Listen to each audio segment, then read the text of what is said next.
Bonjour, on est le jeudi 21 octobre 2021 avec une journée qui a été mouvementée durant la nuit puisque nous avons connu des vents violents.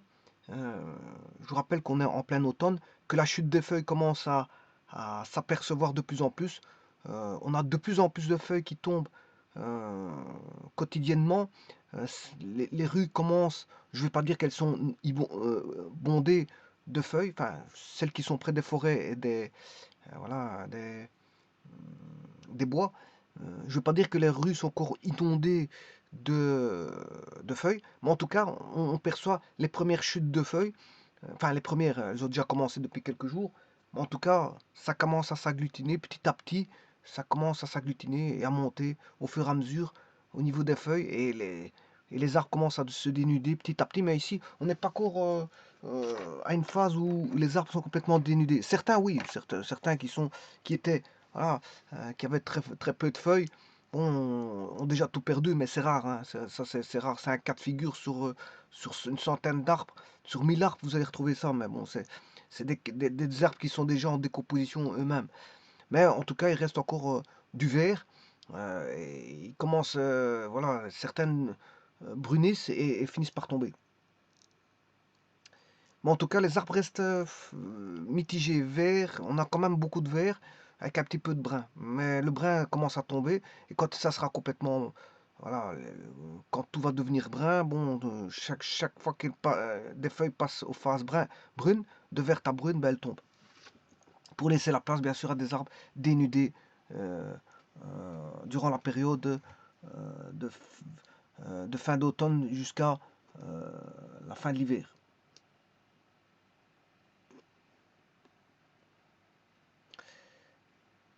Je vais faire ici une vidéo qui va concerner un résumé, mais un résumé complet. C'est un résumé complet. Alors, un résumé complet sur quoi? Euh, Toutes les propriétés que toutes les définitions et les propriétés que je vais énoncer dans cette vidéo ont été vues, sauf une. Je vous dirai c'est laquelle et j'essaierai bon, d'y m'atteler à terminer cette dernière propriété. Donc, je vous dirai c'est laquelle, mais en tout cas, la plupart ont été vues. Alors, ce qui va concerner ici le sujet, c'est le produit vectoriel. C'est un résumé complet du produit vectoriel. Produit vectoriel qu'on appelle en anglais, parce que ça vaut la peine de temps en temps de savoir un petit peu l'analogie en anglais, le cross pour croix, cross product. D'ailleurs, cross, pourquoi? Parce que, bon, si vous écrivez un produit vectoriel, bah, vous allez écrire U fois V. Alors, est-ce que ça, c'est le bon symbole? Ah oui, si vous faites euh, la géométrie vectorielle, ben ça, c'est le symbole d'un produit vectoriel. C'est un V à l'envers. Mais, en fait, c'est pas tout à fait vrai pour certains logiciels. Logiciels qui, bon, vont prendre, bon, peut-être des symbolismes anglo-saxons. Je ne les connais pas, les symbolismes anglo-saxons, parce que je ne suis pas de l'école anglo-saxonne. Donc, je ne connais pas les symbolismes anglo-saxons. Par contre, je sais bien que certains logiciels utilisent le produit vectoriel tel que GeoGebra de cette façon-ci. Ça, quand vous voyez une croix, mais ça, c'est le produit vectoriel. Là, GeoGebra utilise le cross products. Contrairement à si vous mettez un point, bien, si vous faites un point, hein, vous tapez fois, voire fois, hein, ça marche avec le foie. Le foie, c'est ceci, c'est l'étoile, c'est star. Ça marche. Sur GeoGebra, c'est l'étoile deux fois que vous trouvez dans le pavé numérique. Le pavé numérique, ben, vous avez une touche fois. Alors, dès le moment où vous avez, bon, euh, le fois, il y a deux touches fois, hein. Il y en a une qui est au-dessus de dollar, il y a une touche dollar. Voilà, ici, c'est un crochet fermant, et ça, c'est une touche complète. C'est une touche. Voilà. Et cette touche-là, bon, bien sûr, je vous rappelle que pour avoir ce symbole-là, il est au-dessus. Alors, pour avoir ce qui est au-dessus, vous utilisez bien sûr la touche décalage vers le haut, c'est-à-dire Shift, hein. Vous devez faire un Shift. Donc, vous devez utiliser la touche cette touche-là en combinaison pour avoir la touche au-dessus. Alors si vous appuyez, vous tapez directement la touche directe, en direct, ben, vous aurez ceci. Hein. Celui-ci, il faut un décalage, et celui-ci s'obtient par une touche qui est Alternate Graphic. Il y a encore une touche Alternate, ALT-GR, pour avoir des touches, pour avoir voilà, des touches graphiques. Bon, mais maintenant, on peut développer en disant qu'on a ceci, c'est le produit vectoriel. Quand vous avez, bon, pour les francophones, ça c'est le symbolisme du produit vectoriel. Parce que si vous changez voilà, de domaine, ça c'est un quantificateur qui est et. Et ceci c'est un quantificateur qui est où. On le trouve avec bon, les implications, voilà, c'est les quantificateurs, les quantificateurs.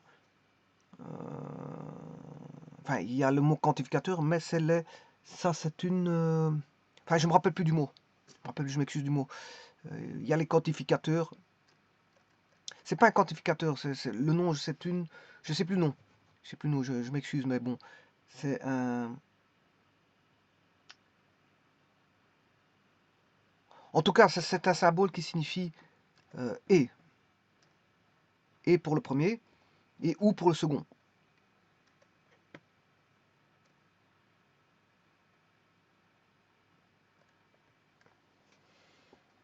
Alors ça veut dire quel que soit, il y a l'implication, il y a l'équivalence. L'équivalence c'est dans les deux sens, hein. C'est une application de la gauche vers la droite et une application de la droite vers la gauche. Donc on a ce qu'on appelle une équivalence. C'est si et seulement si. Bon, ben, donc ça veut dire qu'il ne faut déjà pas confondre les symbolismes que l'on retrouve dans la logique. La logique, hein, ça c'est des cours de logique, hein, c'est le domaine de la logique. Et bien sûr, le produit vectoriel. Produit vectoriel qui est le symbolisme comme ceci. Mais sur GeoGebra et peut-être d'autres anglo-saxons utilisent ceci. Alors pourquoi ça? C'est parce que c'est le cross product, c'est le produit en croix. Donc je vous rappelle que le produit en croix est un produit vectoriel et le produit vectoriel donne un vecteur. Hein. Voilà, le produit vectoriel donne un vecteur. À ne pas confondre avec ce que je vous ai dit, si vous faites U fois V, vous tapez fois. Alors ce symbole-ci, je vous l'ai dit, vous pouvez l'obtenir avec un shift, avec la touche qui se trouve, vous avez dollar, star, ceci, crochet fermant, mais vous l'avez aussi dans le pavé numérique. Hein. Dans le pavé numérique, il est au-dessus du 9. La touche fois est au-dessus du 9. Bon, mais ça n'a plus rien à voir avec un produit vectoriel. Hein. Si vous faites fois, là, à ce moment-là, le fois correspond à un produit scalaire. Ça correspond à un produit scalaire. Qui va donner bien sûr un scalaire. Hein. Alors, ne pas confondre scalaire en mathématiques et en sciences. Parce qu'un scalaire, bon, qu'est-ce que c'est qu'un scalaire en mathématiques? C'est un nombre. En sciences, attention, on distingue. Hein. On distingue un nombre réel. Si vous prenez un réel, ben c'est un réel. Si vous prenez un scalaire, il y a une certaine dimension. C'est ça la différence. Il y a une dimension pour le scalaire. Par exemple, on dira, on a, je sais pas moi, ça va donner 3... bon, il y a une dimension. Il y a une dimension. Voilà.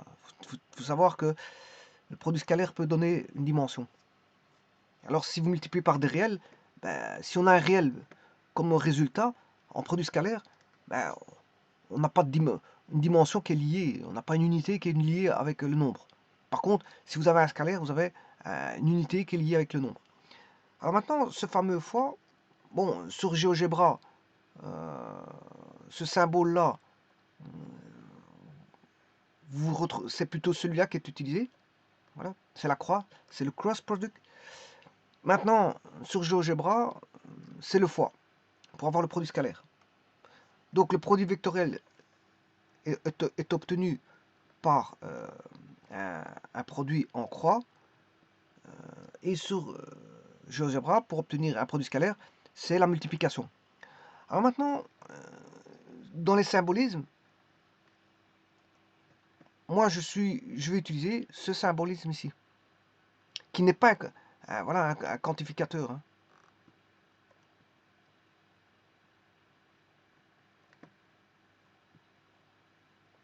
Qui n'est pas un quantificateur.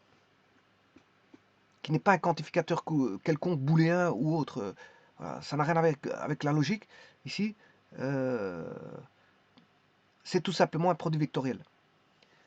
Produit vectoriel qui est cross product. Mais cross, on ne le voit pas ici, hein. Le cross, on le voit plutôt là. Alors vous allez me dire un produit scalaire, ça s'appelle ce qu'on appelle un dot product, qui est un point. Un point. Alors vous pouvez mettre un point. Bon, généralement, certains mettent un cercle avec un point. Voilà. Si vous avez le point, c'est une multiplication. Si vous avez une croix, c'est aussi une multiplication. Mais la différence, là, c'est un produit scalaire, et là, c'est un produit vectoriel. Celui-ci, c'est ce qu'on appelle le cross product, et celui-ci, le dot product. Le produit scalaire, c'est le dot product. Voilà. Ça, c'est pour les appellations, si vous voulez, les analogies anglaises. Pour les analogies anglaises, vous avez le cross product, le produit mixte, hein, qui va mélanger produit scalaire et produit vectoriel. On peut avoir le double produit vectoriel et on peut avoir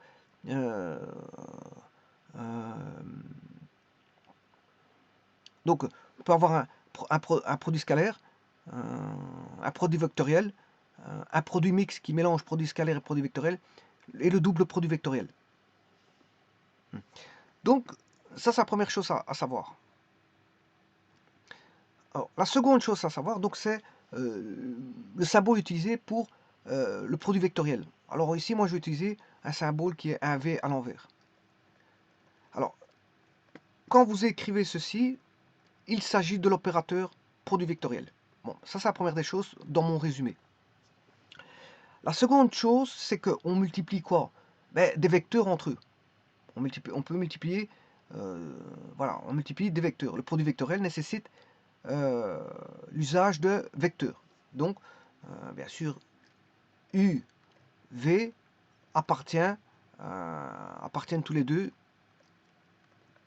à un espace vectoriel. E étant un espace vectoriel sur le champ des réels, par exemple, sur le champ des réels, sur le champ R plus fois. Donc, E est un espace vectoriel. Donc, je vais prendre des éléments de l'espace vectoriel pour en prendre un opérateur qui est le produit vectoriel. Produit vectoriel. Bon, mais avant de faire tout ça, c'est bien, j'ai commencé par des choses, c'est pas par ça qu'il faut commencer. Alors, je vais commencer par la base, mais avant toute chose, je vais vous dire, en résumé, que il faut prendre deux vecteurs, un opérateur, et le tout, ça va donner un vecteur. Donc, le résultat d'un produit vectoriel est un vecteur. Donc, vous allez retrouver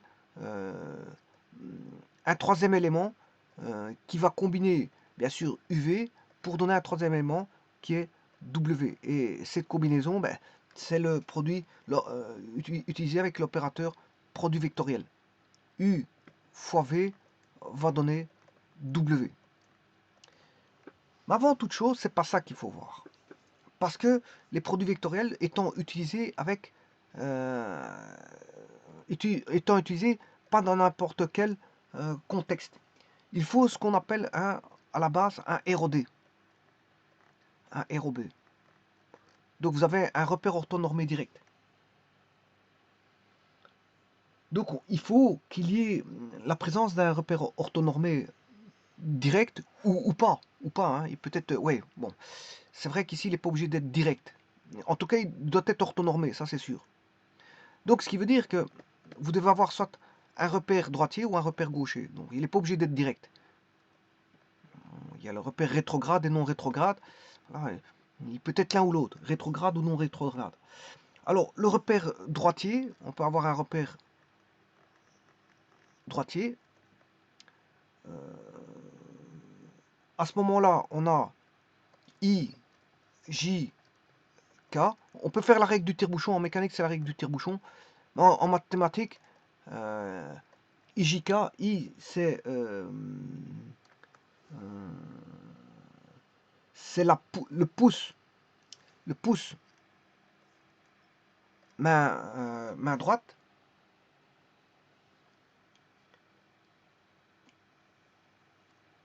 pouce main droite. Le J, c'est index main droite, index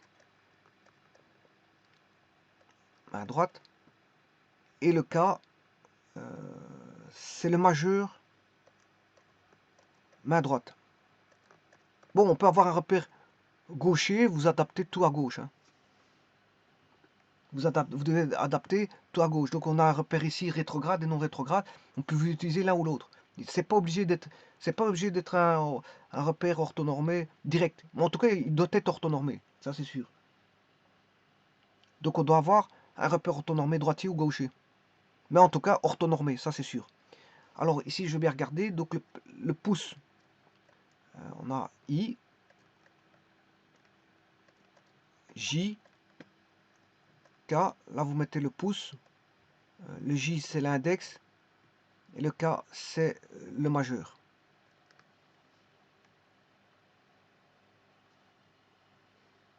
Voilà. Donc main droite. Hein. Et là, vous avez un repère orthonormé direct.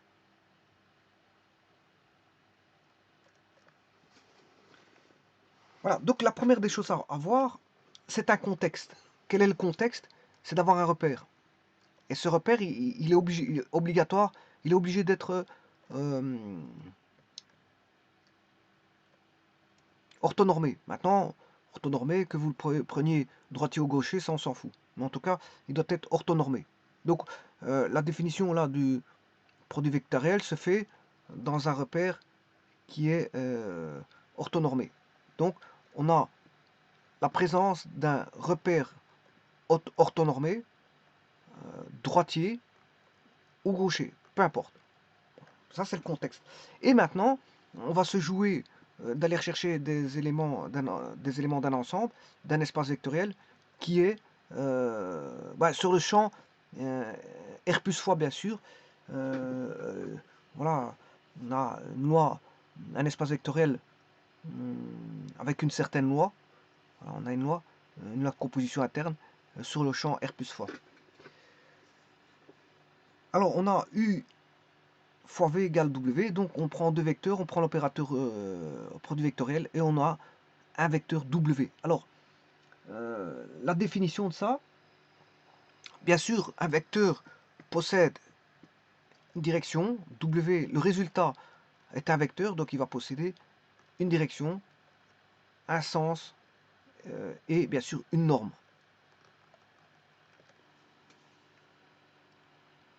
Alors, la direction, elle est perpendiculaire au plan UV. Alors, je vous rappelle que UV sont collinéaires, hein. Coplanaires, je m'excuse. UV font partie d'un même plan, parce que, pourquoi ils font partie d'un même plan? Ben, c'est simple, c'est par les propriétés de géométrie dans l'espace. Hein. Qu'est-ce qui fait un plan? Qu'est-ce qui peut faire un plan? Qu'est-ce qui peut faire un plan? Ben, 3 points non alignés forment un plan. Alors, si je construis deux droites sur ces deux points, ici j'ai A,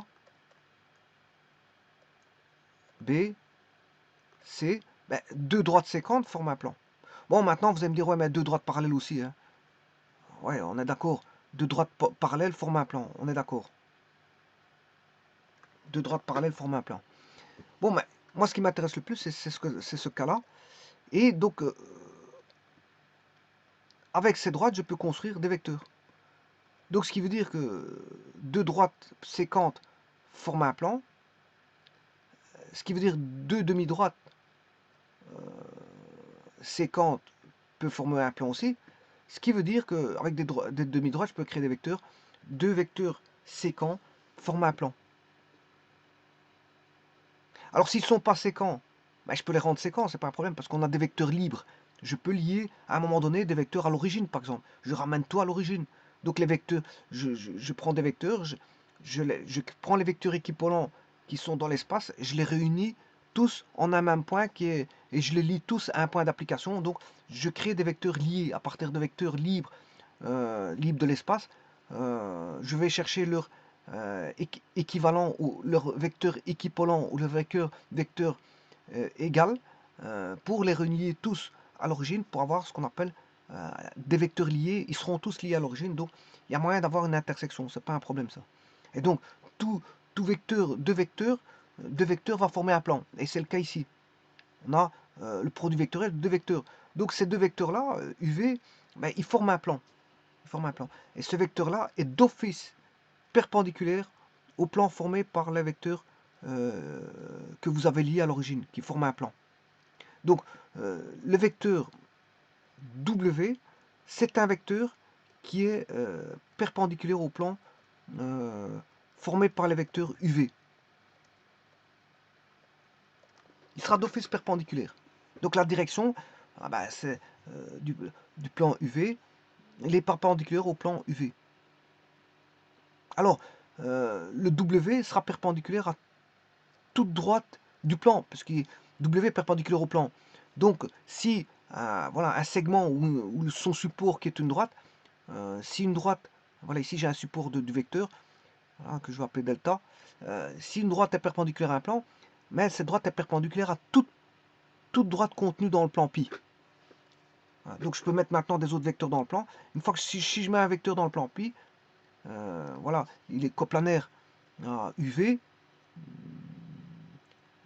eh bien on pourra dire que tout vecteur coplanaire à UV sera perpendiculaire à W parce que W est perpendiculaire à UV.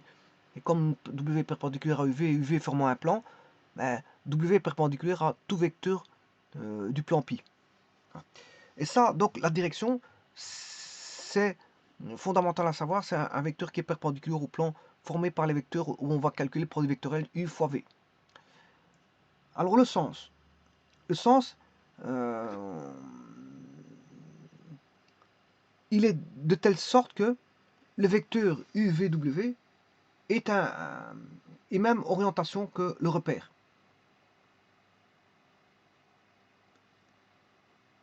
Même orientation que le repère. C'est-à-dire que vous allez définir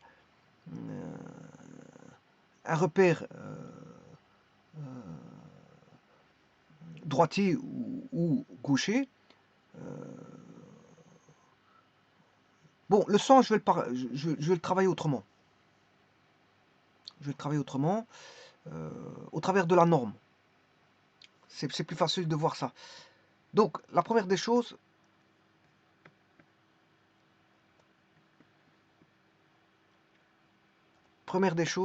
c'est d'avoir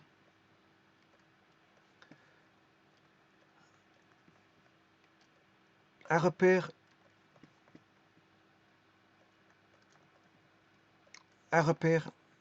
orthonormé, droitier ou gaucher.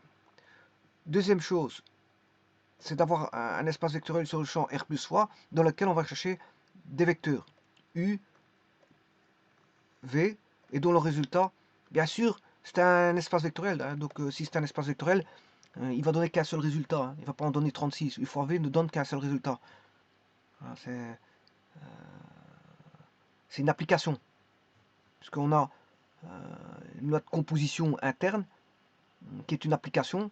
Elle sera partie définie, vous allez toujours retrouver un résultat. Hein. Vous aurez toujours un résultat U fois V donnera toujours un résultat, et ce résultat sera toujours unique. Puisqu'on a un espace vectoriel, l'espace vectoriel provient déjà des notions de groupe, voilà, groupe commutatif, et voilà, et un groupe commutatif, c'est parce qu'en fait déjà à la base, il y a, si on descend à la base, on a, comment est-ce qu'on appelle ça, la de composition interne est partout définie.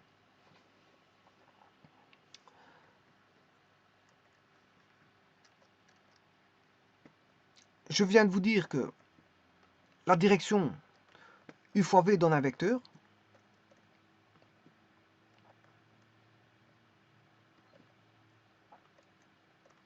W. W est perpendiculaire au plan formé par les vecteurs U et V.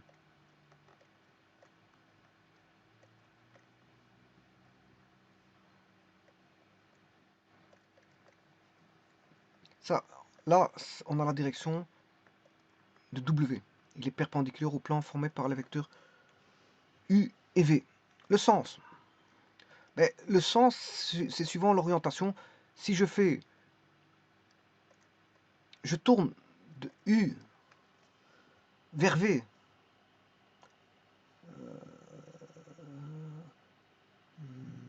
U vers V, ben, ça va me donner un vecteur W suivant le repère droitier, hein, l'orientation du repère droitier. Ben, U vers V va être vers le haut.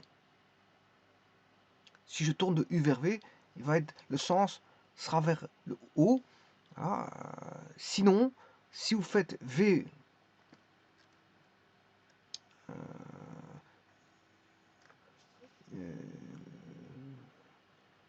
V fois U, le sens, si vous faites U fois V,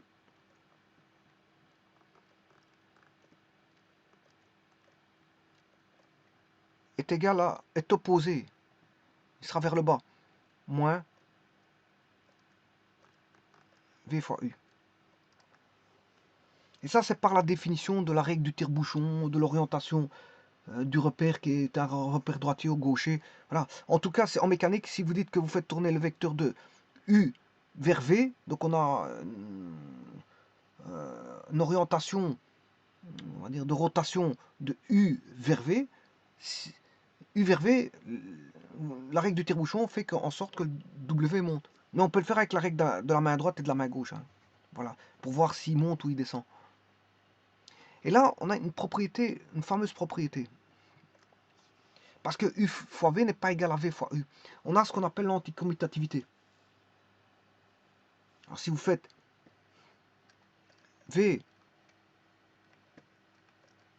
fois U, c'est plus la même chose. V fois U, ouais, on a toujours un vecteur perpendiculaire au plan VU, mais le sens est orienté vers le bas.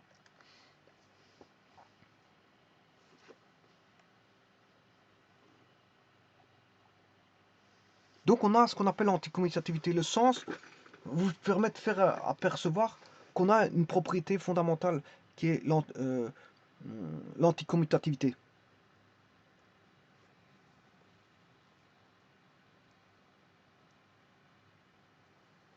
Donc si on permute, si vous voulez, U et V, on va dire leur produit vectoriel ne change pas la direction.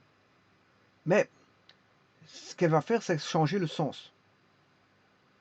Donc, si elle ne change pas la direction, qu'elle change le sens, ben, il n'y a pas d'égalité entre UV et VU. Parce que les vecteurs ne sont plus les mêmes, ils sont opposés. Les vecteurs sont opposés. S'ils sont opposés, ben, on n'a plus l'égalité, hein, parce que deux vecteurs sont égaux. Quand est-ce que deux vecteurs sont égaux? S'ils ont même direction, euh, même sens et même norme. Bon, la norme y sera, hein, je vais vous montrer que la norme y sera. On aura la même norme, la même direction, ce qui est le support d'une droite, mais le sens, il y en a un qui sera vers le haut et l'autre vers le bas. Et ça, pourquoi? C'est à cause des rotations. Hein. Voilà. La rotation de U vers V, bon, fait en sorte que... euh, voilà, la rotation, c'est une question de rotation. Parce que les règles de la main droite, main gauche, c'est une question de rotation. Hein. Je veux dire, la rotation n'est pas déjà en soi commutatif. La rotation n'est pas commutatif.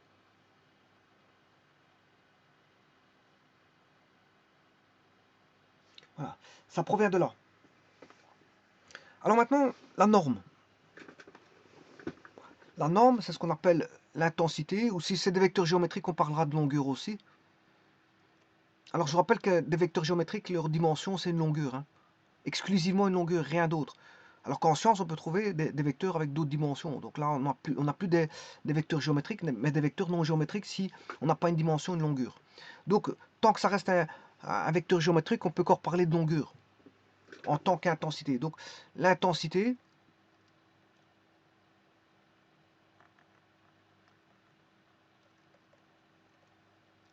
la norme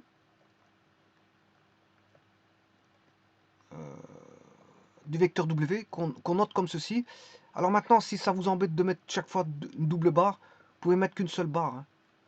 Une seule barre, ça suffit. Bon, si ça vous embête, de toute façon, il n'y a pas d'amalgame, hein. Voilà, double barre, vous enlevez une barre. S'il y a trop de double barres, vous enlevez une barre pour simplifier les calculs.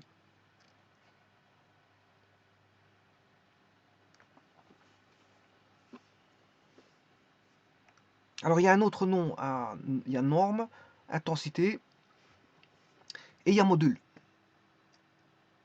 Tout ça, ce sont les mêmes choses. Et longueur, si on a un vecteur géométrique, longueur, c'est-à-dire qu'il y a une dimension qui est la dimension d'une longueur en mètres. Alors, longueur. Si c'est un vecteur géométrique, si c'est pas un vecteur géométrique, attention, tout dépend si vous avez un vecteur géométrique ou non géométrique, c'est-à-dire un vecteur géométrique a pour dimension des mètres. Voilà. Sinon, je ne peux pas parler de longueur en tant que module si j'ai pas un vecteur géométrique. Si j'ai un vecteur non géométrique, je ne peux pas parler de longueur, hein, parce que son unité n'est pas une unité de longueur.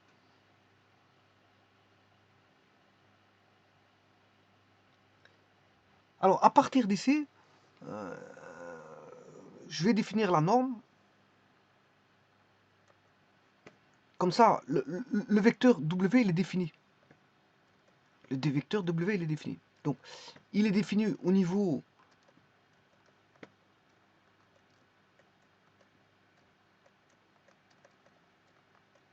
c'est le W qui m'intéresse. Au niveau de sa direction, sens et intensité, norme ou module. Alors, définir les trois éléments là, c'est définir un vecteur, hein. C'est définir un vecteur. Donc le vecteur là, il sera défini. Alors l'intensité ou le module ou la norme, c'est ce qu'on note. W va se noter, bien sûr, le module de U fois V. Et là, c'est la norme de chacun des vecteurs pris séparément. C'est la norme de U. Elle est connue parce que, bon, voilà, la norme de V, elle est connue aussi, elle est déterminée. Et bien sûr, vous aurez compris que c'est le sinus θ, θ étant l'angle entre U et V.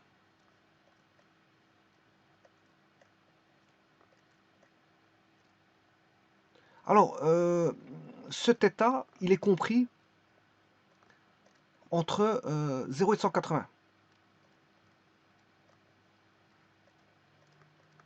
Voilà, il est toujours compris entre 0 et 180. Alors, je rappelle qu'on a affaire à un sinus ici, alors que on a la même chose, le module d'un produit scalaire, c'est U fois V, c'est le module de U fois le module de V fois le cosinus de θ. Le produit scalaire donne un cosinus plutôt qu'un sinus. Alors je rappelle ici, comme j'ai un cosinus, je peux vous rappeler que le sinus, c'est plus, plus, moins, moins. Donc c'est-à-dire que entre 0 et 180, le sinus est positif, hein.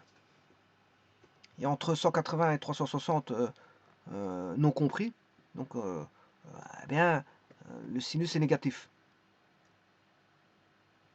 Mais ici, l'angle, ici, il est pris comme étant, il va donner une valeur positive du sinus.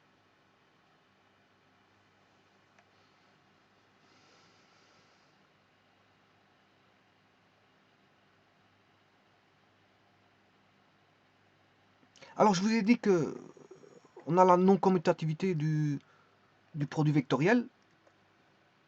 Ce qu'on appelle l'anticommutativité, ben, elle est perceptible par un repère, hein.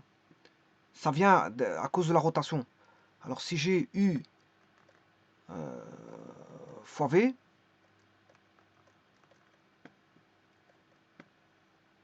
là, là, on a W, la rotation se fait dans ce sens-ci. Voilà. Si maintenant j'ai V fois U,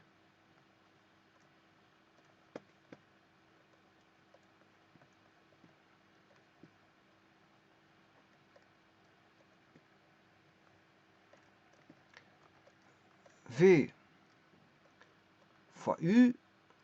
Donc ça c'est U fois V égale W.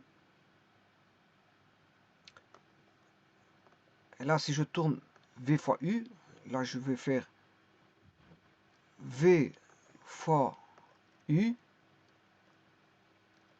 V fois U égale moins W. Donc c'est le même vecteur qui est comme ceci, dans le sens opposé. Et là, l'axe, s'il y a un axe, hein, c'est un axe de rotation. Là, ici, j'ai un axe de rotation. Là, l'axe de rotation, ben, vous aurez compris qu'on a tourné dans ce sens-là. On a l'anticommutativité de la rotation. On n'a pas de commutativité au niveau de la rotation. Il y en a, il va donner W, U fois V donne W, et V fois U donne moins W. Et c'est pour ça que U fois V, si je prends les deux ensemble, ben, U fois V est égal à moins V fois W, V fois U.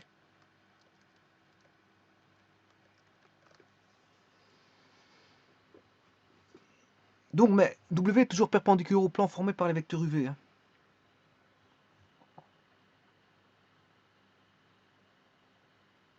Donc, qu'est-ce qu'on peut dire? Que le produit vectoriel de deux vecteurs, U et V, bien sûr qu'on en écrit par le symbolisme avec un V à l'envers, U, V à l'envers, V, c'est un vecteur W dont la norme est le produit des normes des deux vecteurs fois multiplié par le sinus de l'angle qu'ils font entre eux, et bien sûr, l'angle est compris entre 0 et 180. Alors le vecteur W est perpendiculaire au plan formé par les vecteurs U et V. Et donc, on a ce qu'on appelle l'anticommutativité ou la non-commutativité du produit vectoriel. En d'autres termes, ça veut dire que si on permute U et V, leur produit vectoriel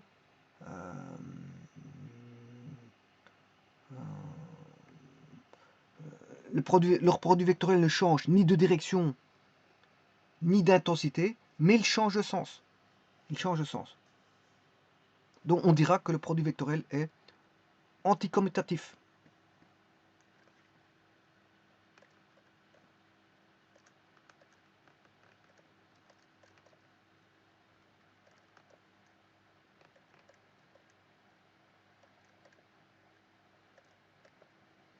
Anticommutatif.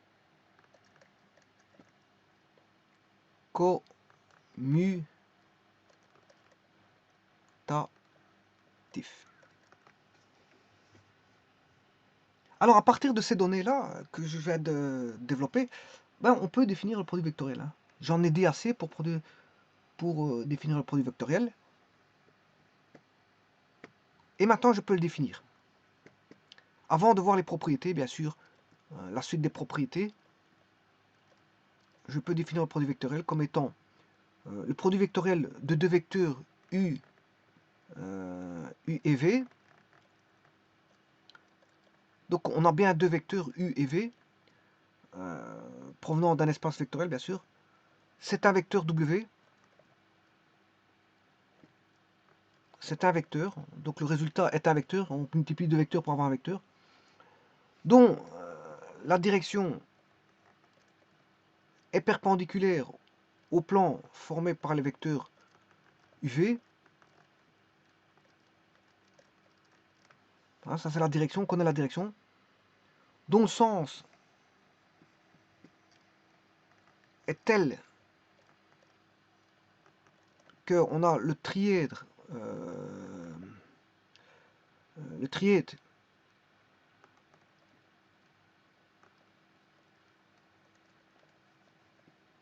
UVW, on a trois plans, soit un trièdre direct, soit un trièdre direct.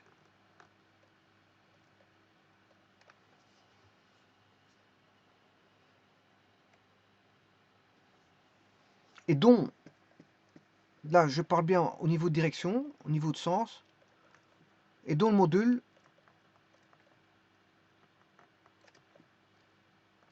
module, bien sûr, c'est l'intensité, c'est la norme, est égal au produit des modules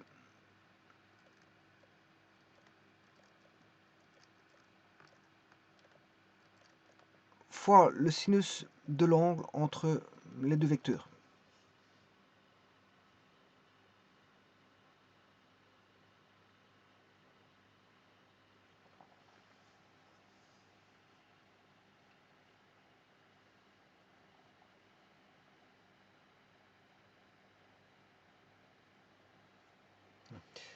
Donc, qu'est-ce qu'on a ici?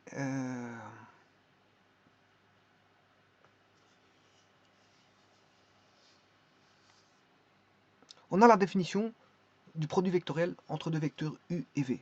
On a sa direction, son sens et son module qui est déterminé. Alors maintenant, ce qui est intéressant de savoir, c'est que représente quand est-ce qu'on a un vecteur nul. Voilà. Quand est-ce qu'on a en résultat un vecteur nul l'annulation d'un produit vectoriel. Quand est-ce qu'on aurait U fois V égale 0. Bon, ça c'est intéressant de savoir, donc c'est une propriété bon, que l'on peut, c'est le cas d'annulation d'un produit vectoriel. Alors, on aura, le produit vectoriel sera nul si U égale 0, ou, alors ça c'est un ou, hein, c'est un ou logique. Ouais, je devrais pas parce que ça on pourrait confondre avec celui-ci. Bon, alors je vais laisser ou V égale 0, et ou, je vais mettre parce que et ou parce que je peux avoir les deux qui peuvent être nuls en même temps, hein. Et ça va quand même annuler le produit vectoriel. Ça veut dire que si vous prenez des vecteurs qui sont nuls, il suffit d'avoir un vecteur nul pour que le produit vectoriel donne 0. Mais ça ne suffit pas. La condition nécessaire est suffisante. La condition nécessaire est suffisante d'annulation de U par V et que U et V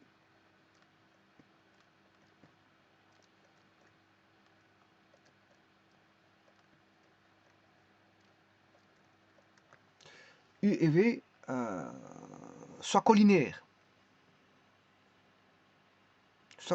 Alors pourquoi?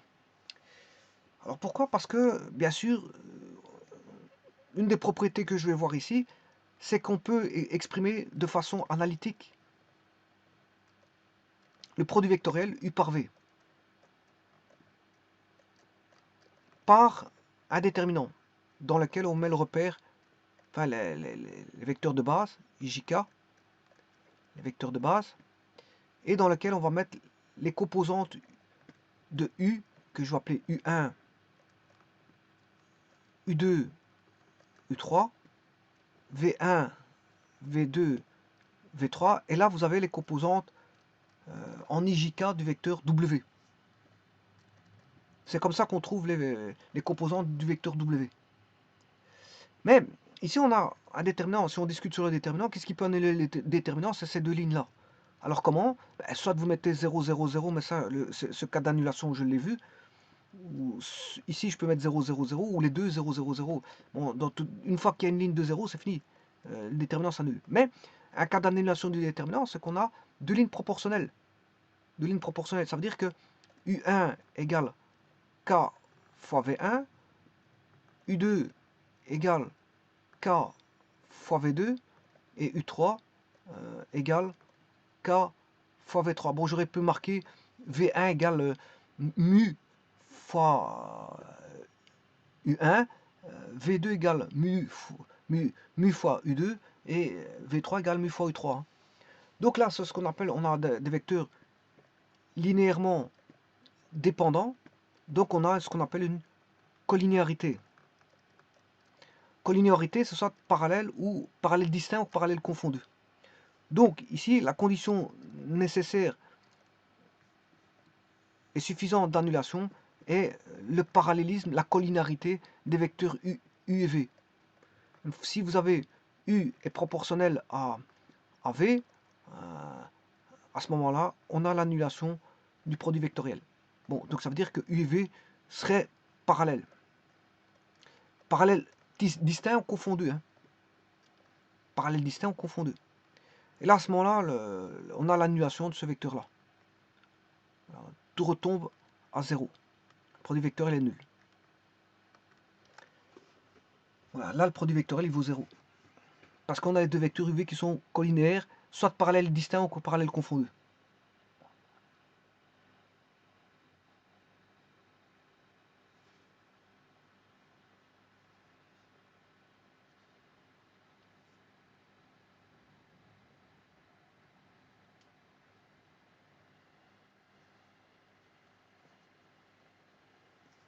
Alors, j'écrirai, si j'omets le cas, si j'omets le cas là, et ce cas là, on sait bien que ça s'annule parce que, bon, si U vaut 0, c'est normal que ça fasse 0.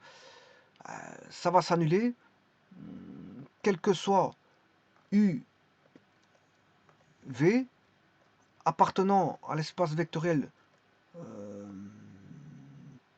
des vecteurs, sauf 0. Hein, je ne prends pas le 0 parce qu'on sait bien que 0, il va s'annuler. Bon.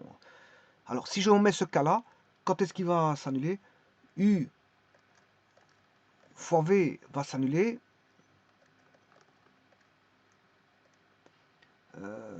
Si U est parallèle à V. Exclusivement parce que j'ai retiré les vecteurs U et V. Hein, j'ai retiré U égale 0, V égale 0.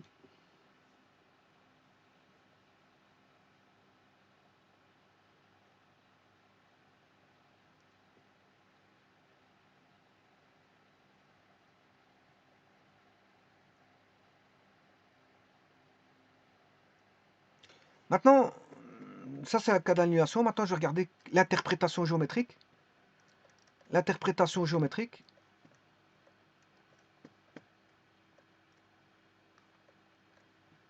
On a U, V, W. Alors, U fois V égale W. Si je prends en norme, que signifie la grandeur W en norme? Ben, c'est U fois V fois le sinus de l'angle θ, θ étant ici bien sûr. Eh bien l'interprétation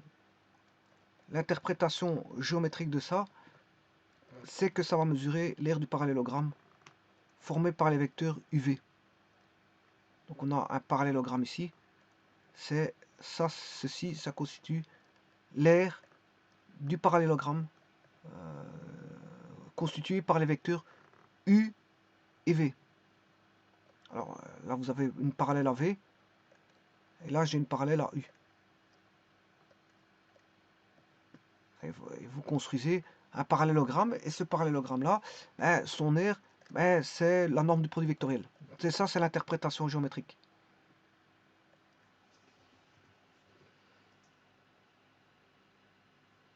Alors maintenant, je pourrais trouver l'aire d'un triangle.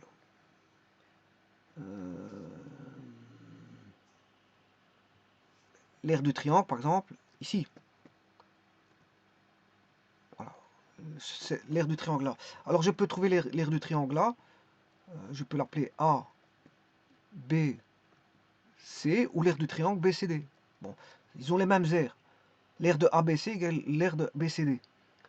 Et ça, je peux le trouver en multipliant par 1 demi fois U fois V.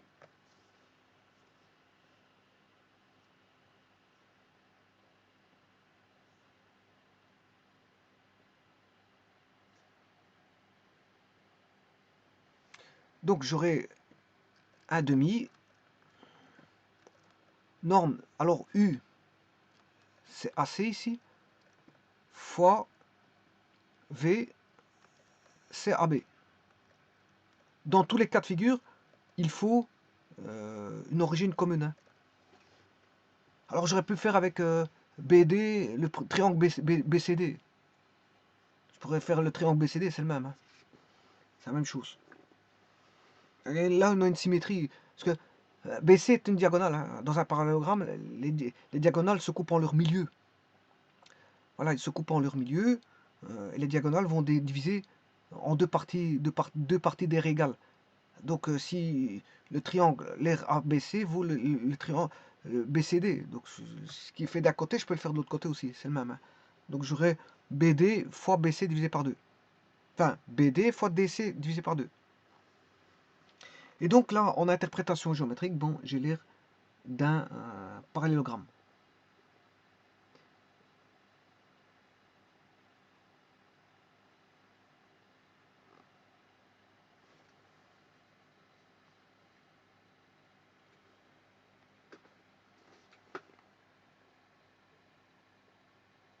Alors maintenant, on peut discuter sur une base IJK. On a une base orthonormée directe. On a une base orthonormée directe. Si les vecteurs de même nom en produit vectoriel, I fois I égale J fois J égale K fois K égale 0.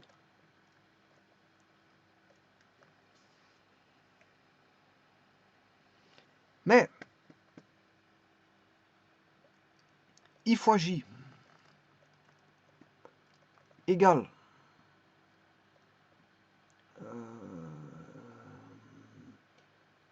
I fois J égale K.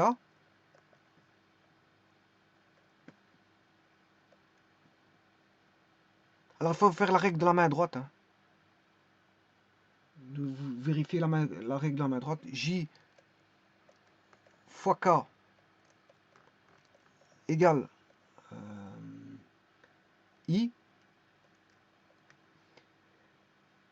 Et on a une permutation circulaire, bien sûr, K fois I égale J. Vous devez faire la permutation circulaire IJ, JK et KI. Là, on a KIJ. Et là, ça veut dire qu'on a une base orthonormée directe. On a un repère orthonormé direct. Une base, enfin, on a un repère. Alors, qu'est-ce que c'est qu'une base? Ben, là, c'est plutôt un repère orthonormé direct. Un repère orthonormé direct. Pourquoi un repère orthonormé direct? Parce que la base, ben, c'est la base pour trouver. C'est IJK la base. La base, c'est IJK. On a une base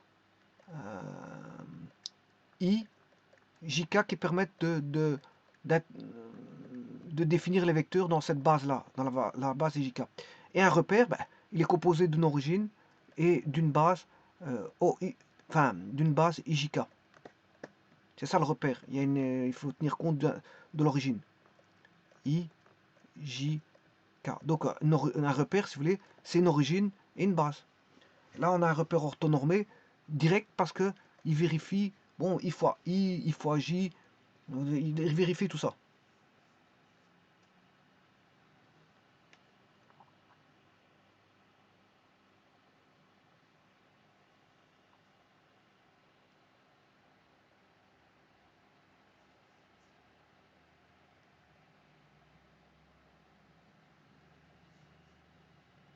Alors maintenant, au niveau de la distributivité, on sait très bien que le produit vectoriel est distributif.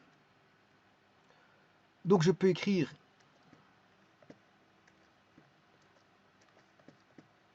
au niveau de la distributivité,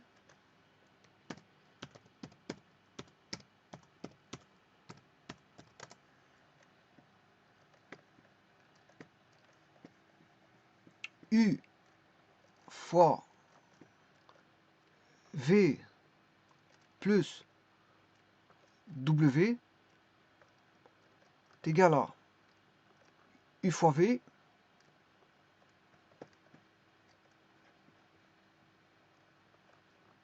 plus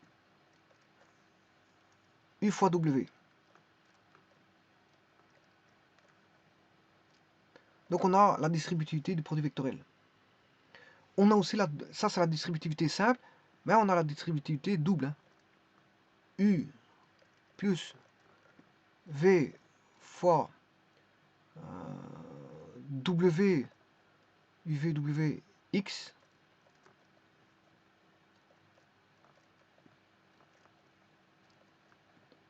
est égal à U fois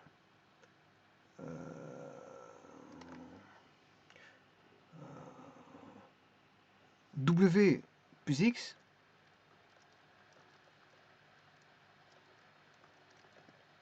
plus UV.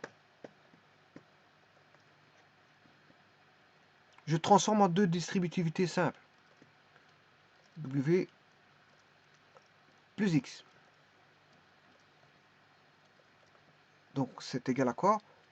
U fois W plus U fois X plus V fois W plus V fois X.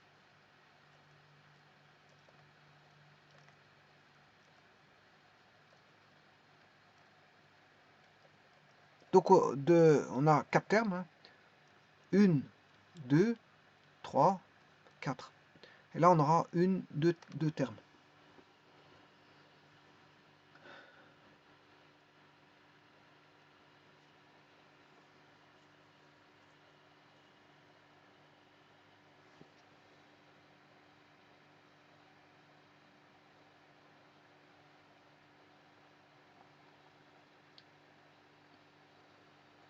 Alors maintenant, si on multiplie par un scalaire, et là, on n'a plus exclusivement des vecteurs. Je vais chercher un scalaire que je vais appeler lambda. Et ce scalaire appartient, enfin, je peux tout dire à un nombre réel. Un nombre réel. Je prends un nombre réel lambda.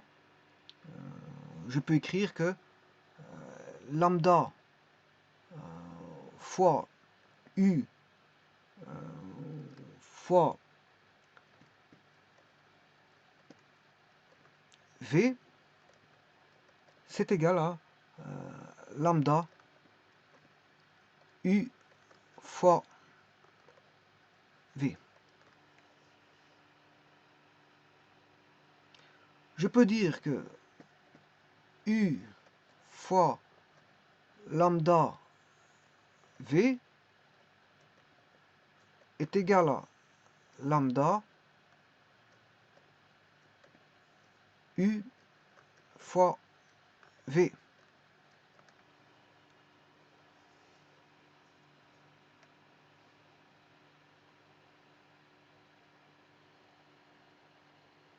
Donc en d'autres termes, je peux dire que lambda u fois v est égal à u fois lambda v, c'est égal à lambda u fois v.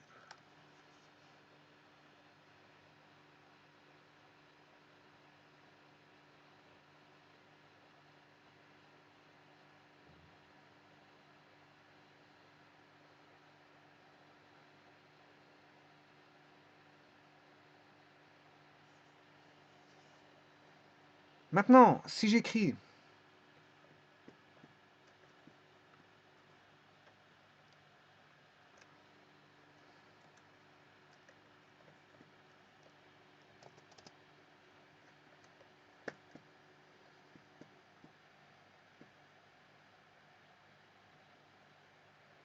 lambda mu appartient à R,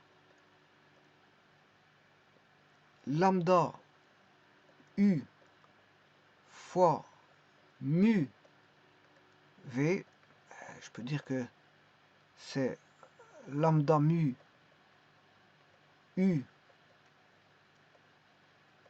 fois v, c'est égal à lambda mu U fois V, c'est égal à U fois lambda mu V.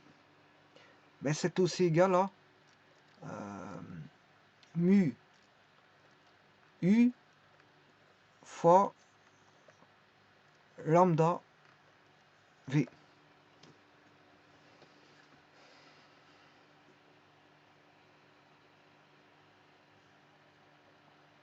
Donc on peut multiplier par un scalaire, c'est pas un problème. Donc ça veut dire que si on multiplie un des vecteurs d'un produit vectoriel par un scalaire, le produit vectoriel est multiplié par ce scalaire. C'est ça que ça veut dire. Alors l'expression analytique, je vous l'ai mis au travers du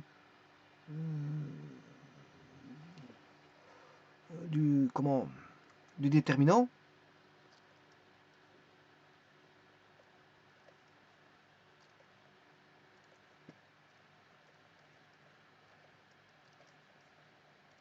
U fois V égale W égale I J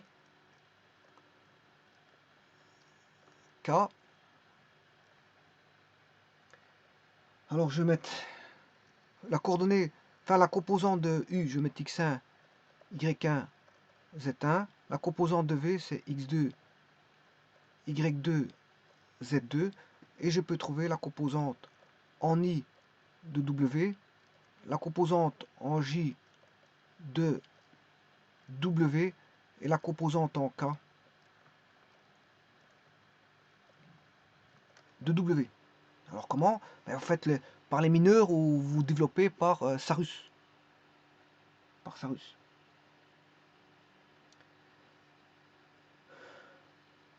Alors, je vais bien le faire ici. En I, ce sera Y1, Z2 moins Z1, Y2. Je barre juste ces deux-ci. Y1, Z2 moins Z1, Y2. Maintenant, je barre celui-ci, mais il y a un moins. Donc, je vais reprendre l'opposé parce que c'est moins 1 exposant. C'est la technique des mineurs. Hein. C'est moins 1 exposant. Je vais barrer la première ligne et la deuxième colonne. C'est moins 1 exposant 3. Mais ça fait du moins. Donc, si je barre celui-là, on aura x1, z2 moins x2, z1. Mais après, à l'opposé, c'est x2, z1 moins x1, z2.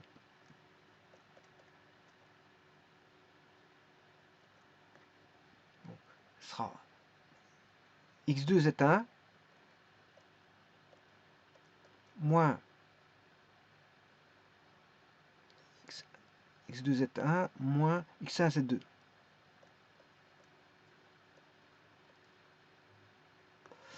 Voilà. Et le dernier, le cas, ben, c'est x1, y2 moins x2, y1. Voilà, là, vous avez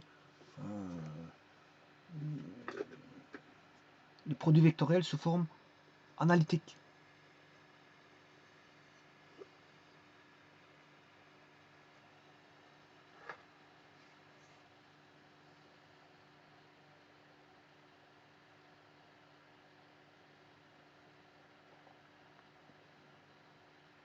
Voilà, il reste une dernière propriété, je vais la mettre dans un petit moment, mais je vais revenir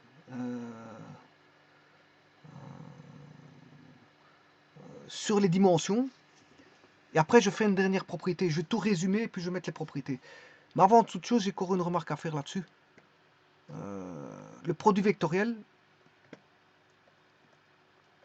au niveau des dimensions, il faut faire attention à ça. Hein. Au niveau des dimensions, mais il aura la dimension du vecteur U fois un vecteur V. Donc ce sera un vecteur, si vous voulez ici, un vecteur non géométrique. Parce qu'on n'aura pas une dimension qui est une longueur. U fois V ne donnera pas un vecteur géométrique. Il donnera un vecteur non géométrique. Parce que la dimension du produit vectoriel, W, aura une dimension qui est le produit de U par V.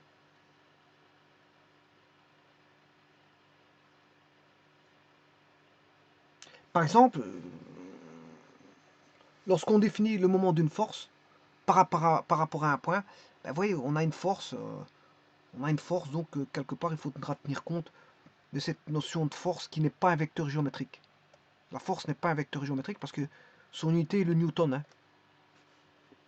Il n'a pas une unité qui est une longueur. Hein. Vecteur géométrique, c'est un vecteur qui a une longueur. Le vecteur force, on associe une force à un vecteur. Donc c'est un vecteur non géométrique. C'est une association qu'on fait. Voilà. Donc attention à ça. Donc les dimensions seront les dimensions de U fois les dimensions de V. Donc on aura d'office un vecteur non géométrique. Et l'exemple le plus courant, c'est le moment d'une force.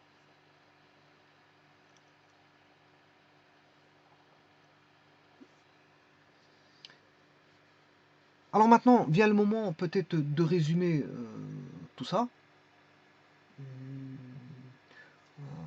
J'aurais pu faire les intégrales, l'intégrale différentielle intégrale vectorielle hein, d'un produit. Bon, je vais faire la différentielle d sur dt d'un produit vectoriel, p fois q.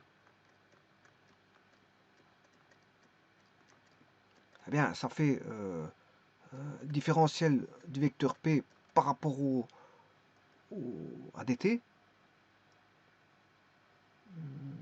T peut être le temps, par exemple. C'est par exemple le temps. C'est un exemple. T peut être le temps. dp sur dt. Bien sûr, p ici est une fonction du temps. Hein. Sinon, il ne serait pas dérivable. Hein. Voilà, il ne serait pas dérivable. Si ce n'est pas une fonction du temps, il n'y a pas de...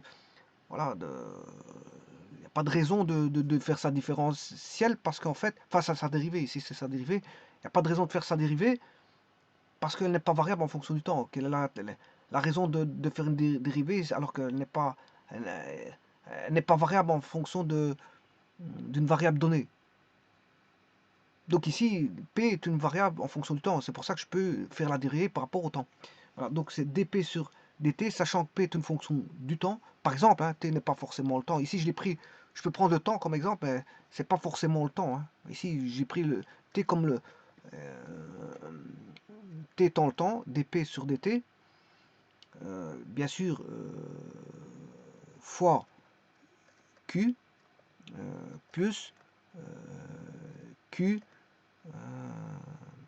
non, P. C'est F fois G plus F. C'est un produit, ça reste un produit. Hein. C'est F fois G, c'est F' G plus FG'. Donc vous allez avoir P fois, simplement il faut remettre le produit vectoriel, fois dQ sur dt. Alors bien sûr, Q est une fonction du temps aussi. Hein.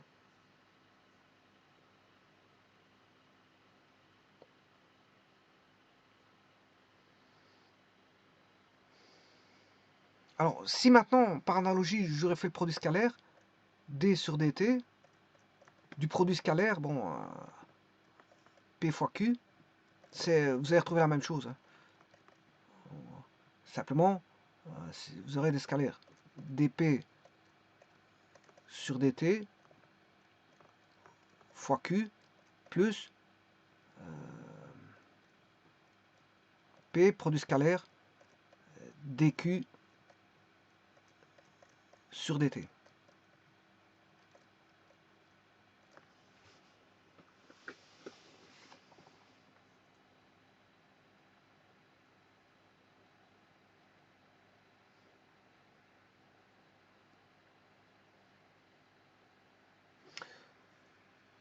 Bon, il reste encore une dernière propriété, mais je vais avant toute chose résumer le tout. On va résumer le tout, en gros. Je vais vite résumer le tout. Donc on a le produit vectoriel de deux vecteurs est un vecteur. le résultat est un vecteur. Il peut être donné par une expression analytique, voilà, l'expression analytique étant donnée par un déterminant. On a l'anticommutativité.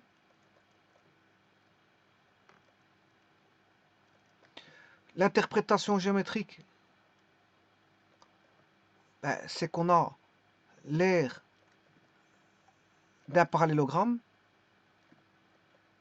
Et si on divise par 2, ben si on divise par 2, ben on a l'aire d'un triangle. On a la possibilité de multiplication par un scalaire. On a la, la différentielle est possible, la dérivée du produit vectoriel est possible. La dérivée du produit vectoriel, elle se fait de la même manière qu'un produit, qu'un produit donc, de deux fonctions, f fois g, c'est f'g plus fg'.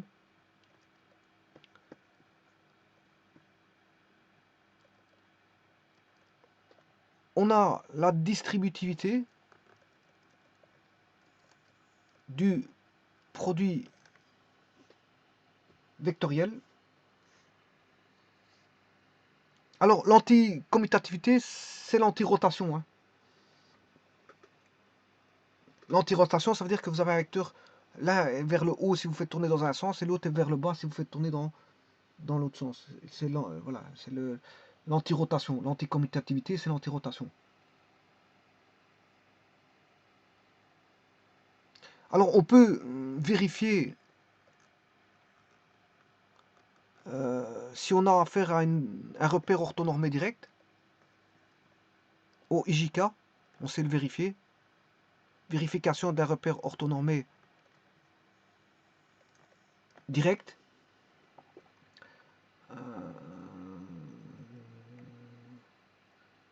Multiplication scalaire, expression analytique, produit vectoriel et distributif.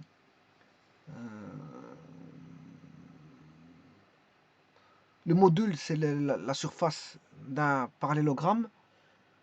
Tout ça, j'ai dit. Bon, il reste encore une propriété que je vous ai dit que je n'ai pas encore développée, que je développerai dans une future vidéo.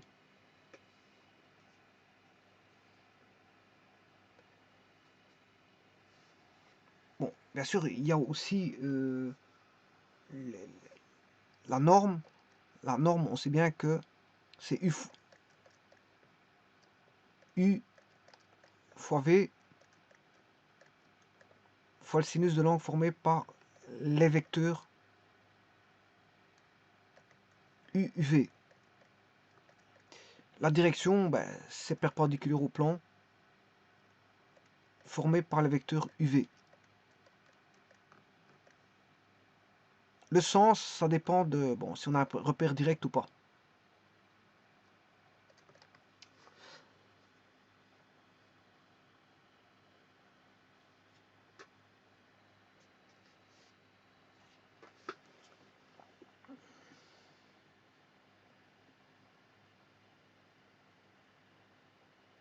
Bon, il me reste une dernière chose, et c'est ce 10 là que je n'ai jamais vu. Tout ça, ça a été développé dans des vidéos précédentes. J'ai démontré tout ça. Tout ce que vous avez vu là, vous retrouvez dans toutes les vidéos, dans des vidéos précédentes. Ça a été démontré. Sauf le point que je vais vous mettre ici, ça n'a pas encore été démontré. Quoique bon, si, une en partie. En partie. En partie. Alors, c'est quoi ça, ce que je vais vous montrer ici? C'est que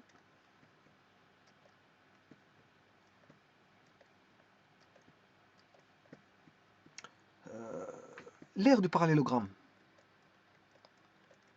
W, c'est égal à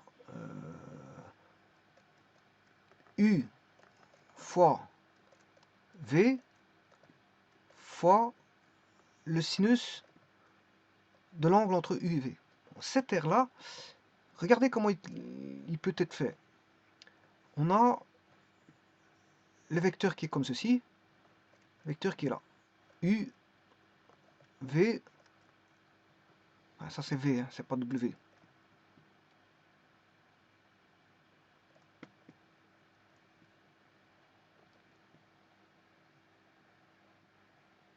W il est ici. Et ça, c'est le plan pi qui contient les vecteurs UV avec un angle θ ici. Alors, si on regarde bien ceci, qu'est-ce qu'on a? Je le démontrerai dans une autre vidéo, pas maintenant. On a un vecteur qui est perpendiculaire au plan pi.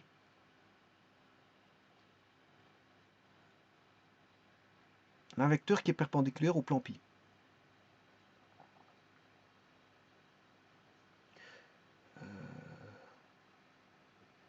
Là, on a affaire à un point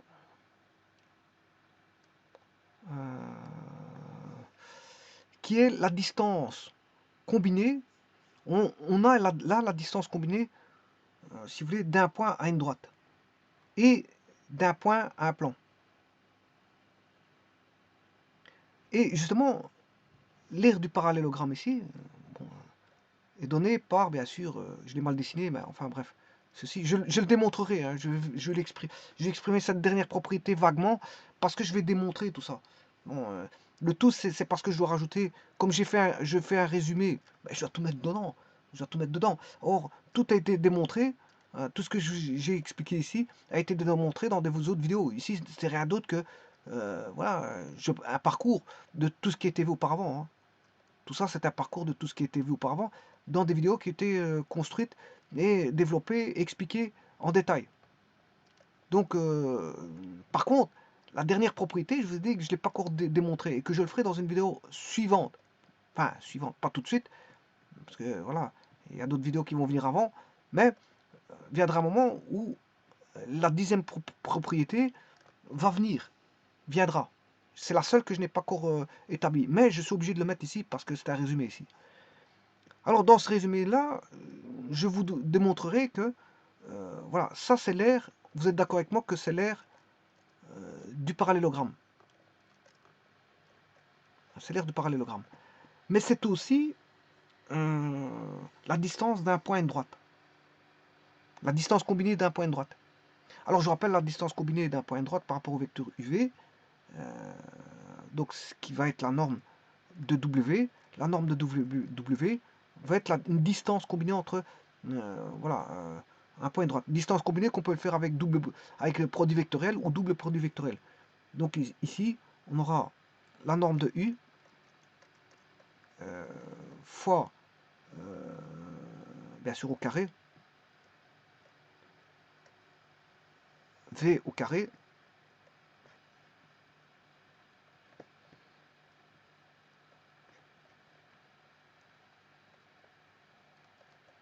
on sent qu'il y a une distance combinée ici. Hein. Je vous montrerai, je vais juste mettre parce que je dois terminer les propriétés, je mets cette propriété-là et je vous la démontrerai à un moment. Mais bon, vous n'avez pas encore, je n'ai pas encore suffisamment mis d'éléments sur les vidéos parce que je dois repasser par l'algèbre linéaire pour vous montrer cette formule-là. Je passerai par l'algèbre linéaire. Or, je dois retomber dans le domaine de l'algèbre linéaire. Quand je retomberai dans le domaine de l'algèbre linéaire, j'expliciterai quelques détails pour revenir à cette démonstration-là que je ferai sur la distance combinée. Voilà. Alors, ceci, c'est moins... si vous avez suivi mes vidéos, ceci, vous pouvez comprendre. Hein. C'est une distance combinée point plan, point droite. Point plan, point droite. Je vais mettre la racine carrée. Ça, je développerai plus tard. Je développerai plus tard. Ouais, on ressent qu'il y a une distance combinée. Hein. Je l'ai vu par le double produit vectoriel. Je l'ai vu par 3 vidéos. Mais là, on n'est pas encore... il faudrait que je développe le produit vectoriel et vous montrer que c'est une distance combinée. Ça, c'est pas encore le plus... Je veux dire, ce qui est le plus compliqué. Ce qu'il faut démontrer, bien sûr, on a un vecteur U.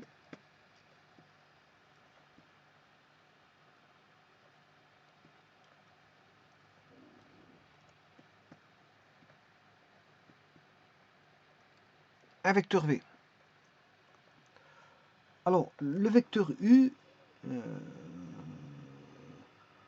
on peut dire que c'est alpha 1, E1 plus, enfin alpha 1, E1. Je vais le mettre avec des indices. Hein.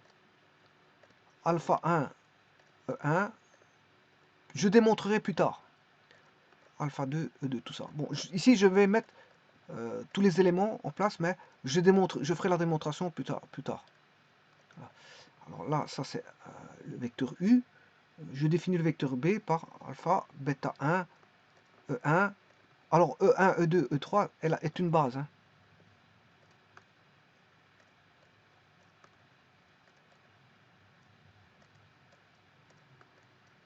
C'est une base, voilà. Alors, si je prends un plan perpendiculaire à U,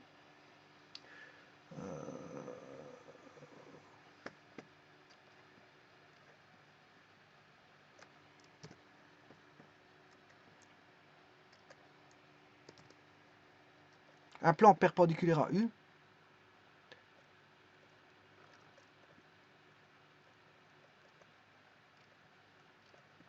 et un plan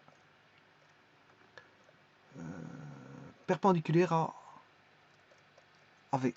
Alors un plan perpendiculaire à U, c'est alpha 1 x plus alpha 2 y plus alpha 2 z égale 0, puisque c'est un plan directeur. Je le fais passer par l'origine. Enfin, ici c'est alpha 3. Je fais la même chose pour un plan perpendiculaire à V. On a la normale. V est une normale au plan. V est une normale au plan, donc je écrirai tout comme U est une normale au plan perpendiculaire à U. Bêta 1 x plus bêta 2 y plus bêta 3 z égale 0 de nouveau. Donc là j'ai deux plans. Et je peux trouver un système de paramètres directeurs de la droite qui est intersection des deux plans.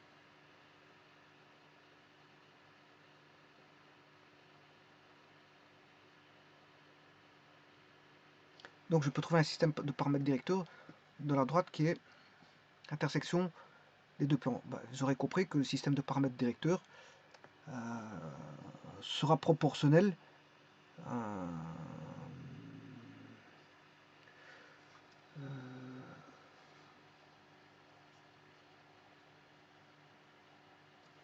bien sûr en x, la composante en i. Il y aura une composante en i, une composante en j et une composante en k. Alors j'aurai alpha en alpha 2. Il suffit de barrer, hein, je barre ici. Alors vous faites le produit vectoriel. Hein. Bon, il y a moyen de faire le produit vectoriel. Vous mettez IJK, alpha 1, alpha 2, alpha 3, bêta 1, bêta 2, bêta 3. Donc ici, pour retrouver ici, c'est alpha 2, je barre en X, je vais trouver alpha 2, bêta 3,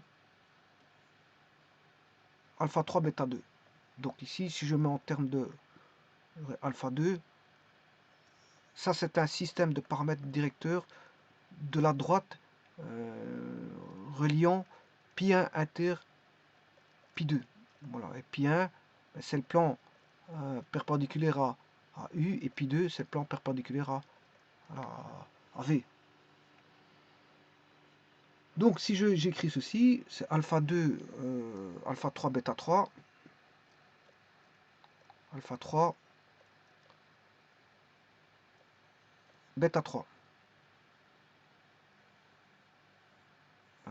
Pour l'autre, pour les Y, je barre celui-ci, mais n'oubliez pas que pour Y, si je mets dans un déterminant 3 x 3, si je calcule par la technique des mineurs, avec IJK, alpha 1, alpha 2, alpha 3, bêta 1, bêta 2, bêta 3, ben, par la technique des mineurs, bon, je vais barrer la première ligne de deuxième colonne. Donc là, on fera moins 1 exposant première ligne, deuxième colonne. Donc on aura moins 1 exposant un nombre impair, on aura un moins. Donc il y a un moins, donc il suffit que je fasse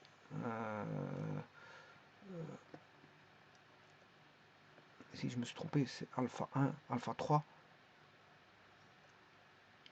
bêta 3. Je l'ai mal écrit. Alpha 2. Ouais, il faudrait que j'écrive aussi correctement. C'est X, je barre le X, il va rester alpha 2, alpha 3. Alors, je barre le Y, il va rester alpha 1, bêta 1, mais le alpha 1, comme il est opposé, je dois changer, l'intervertir. Alors là, on a alpha 3, bêta 3, et pour le Z, je barre le Z, et je vais chercher alpha 1, bêta 1, et le Y, alpha 2, bêta 2. Alors là, j'ai mis, vous aurez compris que c'est le coefficient en X, non, Y, parce que le I, ça c'est la composante en I du système de paramètres directeurs. Donc là, on aura Y, Z, là c'est la composante en J du système de paramètres directeurs. Donc on aura, là, à place d'avoir, je barre le Y, on n'aura pas X, Z, mais Z, X. Et là, on a, je barre le Z, on aura le X et le Y pour la composante en K. Voilà. Et là, j'ai un système de paramètres directeurs de la droite. Et donc, vous aurez compris que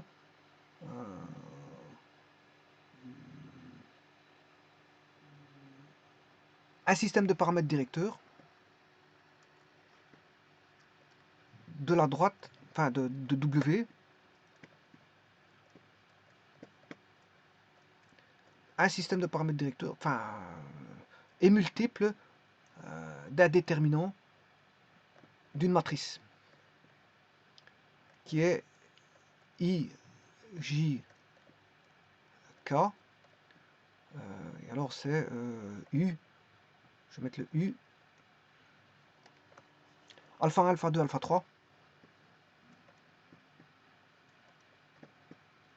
alpha 1, alpha 2, alpha 3, bêta 1, bêta 2, bêta 3. Et là, ça veut dire qu'on a un système de paramètres directeurs W.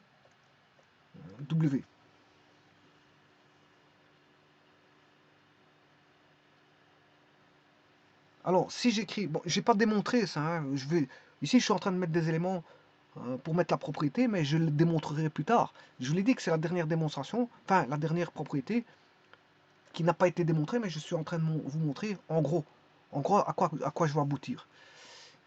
Je n'ai pas encore démontré ça, mais je le ferai en détail avec toutes les explications nécessaires quand le moment sera venu. Parce que c'est pas encore terminé ici. Donc je vous ai dit que la norme c'est l'aire du parallélogramme. L'aire du parallélogramme, je vous rappelle que c'est U fois V fois le sinus de l'angle entre U et V. Voilà. Mais c'est aussi, je vous l'ai dit, à démontrer la norme de U au carré fois la norme de V au carré moins U, c'est une distance combinée droite-plan. U fois V au carré. Voilà. Étant donné ceci, si je fais les calculs, je ferai les calculs plus tard, ben, on obtient alpha 1 au carré plus alpha 2 au carré plus alpha 3 au carré fois, bien sûr au carré, bêta 1 au carré, ça c'est la norme de V. Hein. La norme de U au carré, c'est alpha 1 carré plus la norme de V, c'est bêta 1 au carré plus bêta 2 au carré plus bêta 3 au carré. Voilà. Moins U fois V. U fois V, c'est produit scalaire, c'est alpha 1 bêta 1 plus alpha 2 bêta 2 plus, et là j'ai plus de place, alpha 3 bêta 3. Oula, j'ai plus de place. On va essayer de reculer. Je vais aller ramener ça ici dans...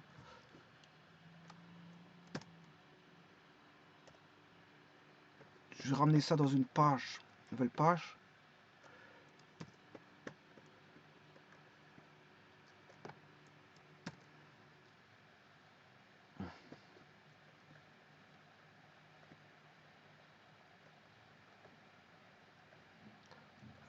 Bon, je vais le réécrire complètement. C'est beau, c'est beaucoup plus rapide quand on commence à faire devant. Je vous ai dit qu'ici c'était U fois V, c'est la norme de U, fois la norme de V, fois l'angle entre, fois le sinus de l'angle entre U et V.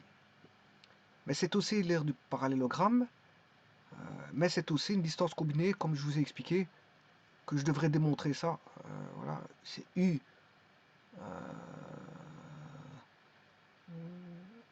La norme de U carré fois la norme de V carré moins le produit scalaire U fois V au carré. C'est égal à, bon, après U c'était alpha 1, bêta, alpha I plus bêta J plus, enfin alpha 1, E1, alpha 1, E1, plus, enfin c'était alpha 1, E1, plus alpha 2, E2, plus alpha 3, E3. Et la norme, c'est ça, c'est alpha 1 carré plus alpha 2 carré plus, bien sûr, avec une...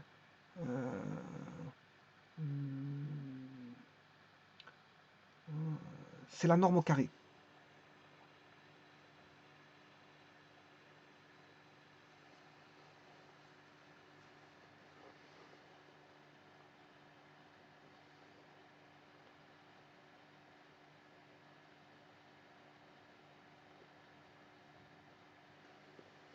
Donc c'est la norme au carré, c'est-à-dire, bien sûr,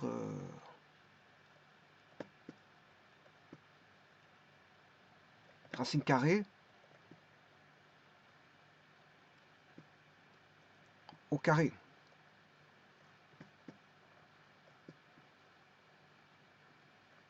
Bon, le fait de mettre la norme au carré, ben, la racine carrée va tomber. Donc j'ai plus de racine carrée ici. Bon, je démontrerai ça, je vous dis, c'est juste des écritures que je fais à la hâte, mais je démontrerai tout ça. Alors le carré il tombe parce que la racine carrée est tombée. Je fais la même chose pour la norme de V. Donc on aura une racine carrée et un carré, donc la racine carrée va tomber, et il va rester fois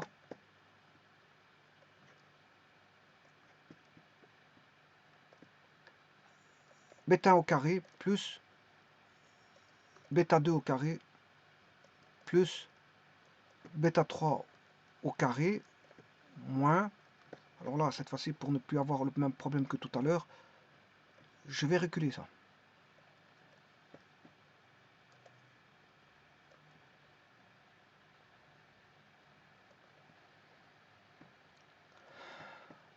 Alors je mets le moins, je mets le produit scalaire alpha 1 fois bêta 1 plus alpha 2 fois bêta 2 plus alpha 3 fois bêta 3 au carré, et je mets toute la grande racine carrée qui est là. Voilà. Bien sûr, il manque une parenthèse là, et comme ça je serai complet. Bien, ça, voilà, c'est l'air, mais c'est aussi une distance point droite. Point droite, point plan. C'est une distance point droite, point plan, que je développerai plus tard. Alors, il y a moyen d'écrire tout ça. grâce aux paramètres directeurs que je vais admettre ici. C'était pour ça que j'ai cherché les paramètres directeurs là. Je ne sais pas où ils sont.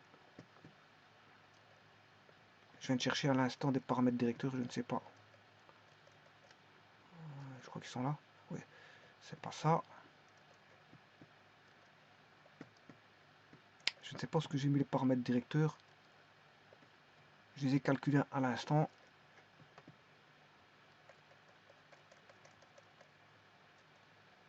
Bon, ça c'est la dernière.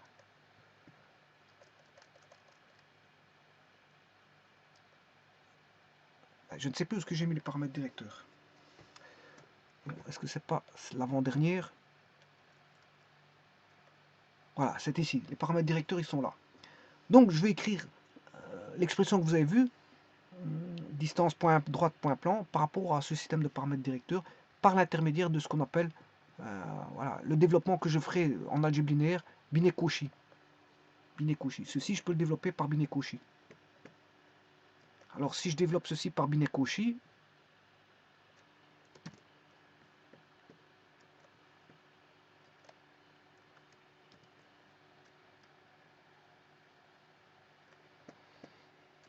eh bien, je peux le mettre en fonction du système de paramètres directeurs de W.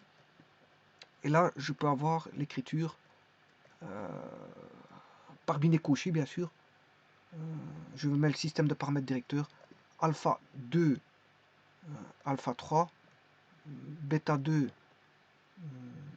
bêta 3. Il suffit que j'aille chercher le système de paramètres directeurs qui est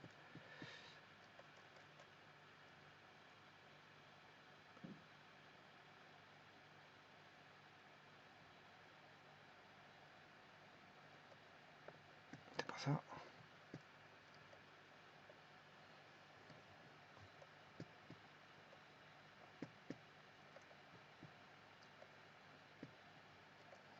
Bon, je ne sais pas ce qu'il y a tellement de pages. Quand il y a tellement de pages, pour aller récupérer une page, c'est difficile parce que je ne sais pas c'est quelle page. Il n'y a pas de numérotation de page. Bon, ça c'est la différentielle. Le résumé. Binet-Cauchy. Ah là, il est là. Donc vous voyez que c'est... D'ailleurs, je vais faire une copie, ça va aller beaucoup plus vite. Je vais faire une copie du système de paramètres directeurs de, voilà, de la droite D qui est la perpendiculaire, qui est W. La droite qui est perpendiculaire à pi1, pi2, c'est la direction de W.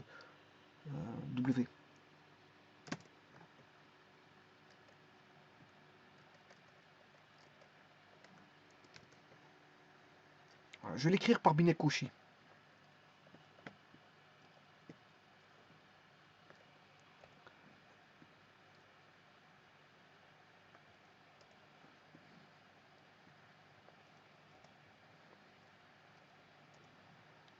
Alors, ça, je ferai le développement plus tard. Hein.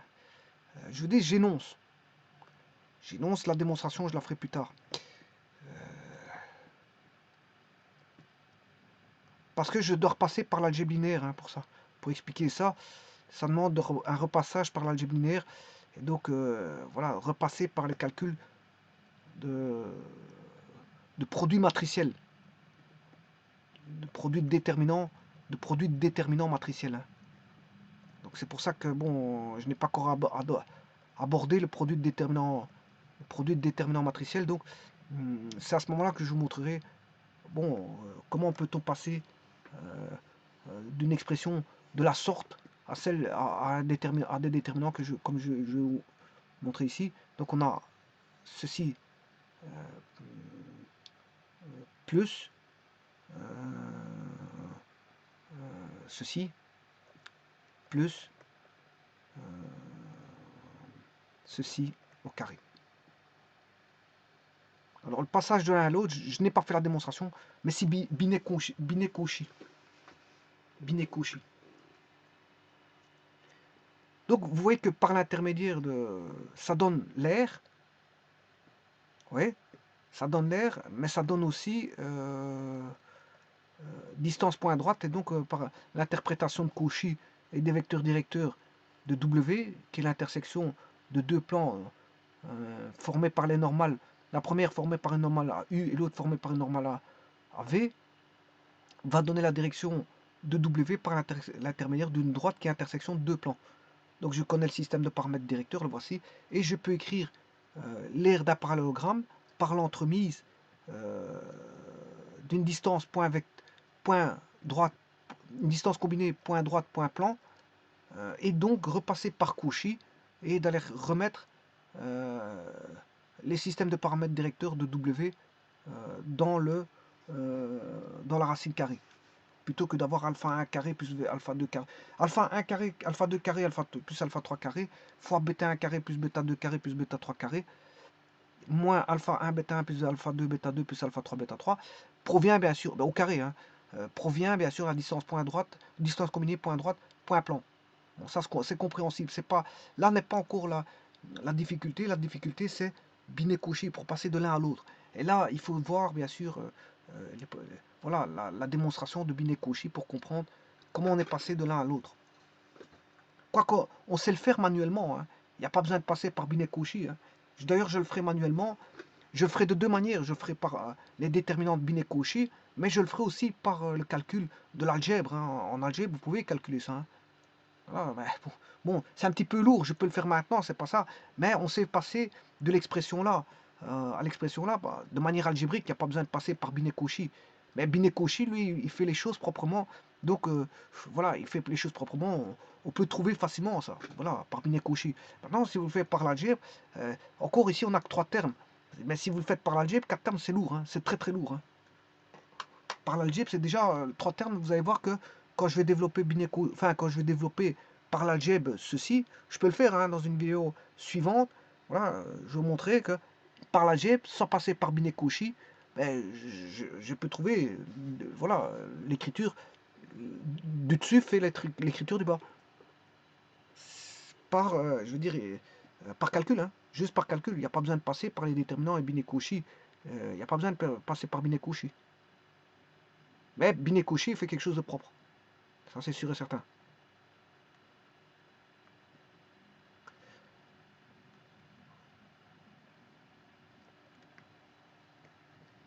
De toute façon, le jour où je ferai Binet-Cauchy, je remettrai le lien à cette vidéo-ci.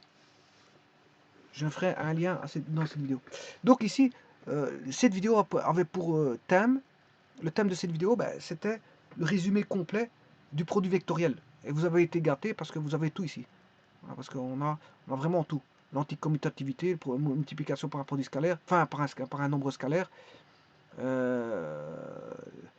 l'anti-commutativité, l'anti-rotation, l'interprétation géométrique de deux façons. Hein.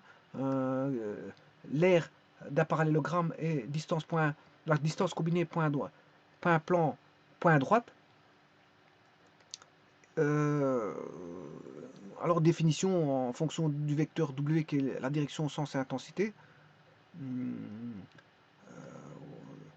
L'annulation, le cas d'annulation d'un produit vectoriel, bon, si U, en fonction de U s'ils sont nuls ou pas, voilà, il faut avoir la collinéarité ici.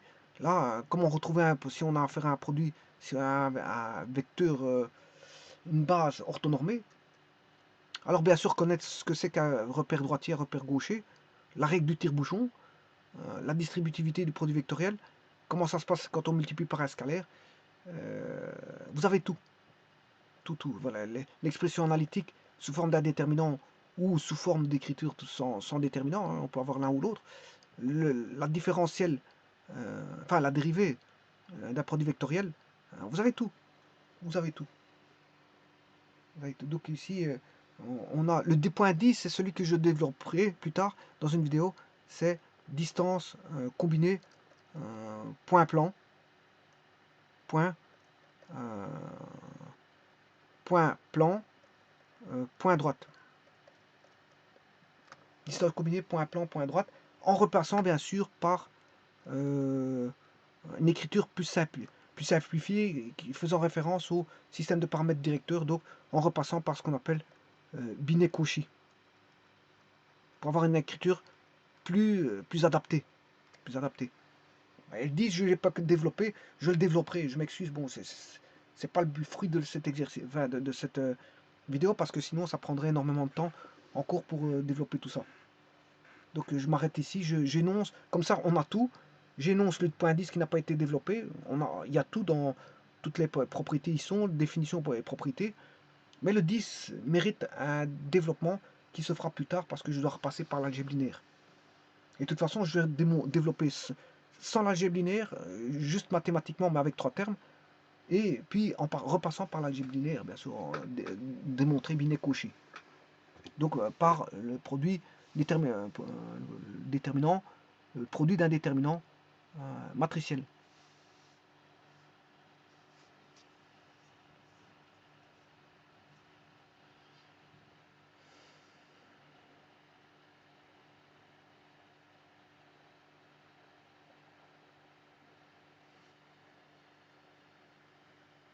Bon, je ne sais pas s'il faut rajouter quelque chose là-dessus. Bon, le produit vectoriel, où tout a été dit.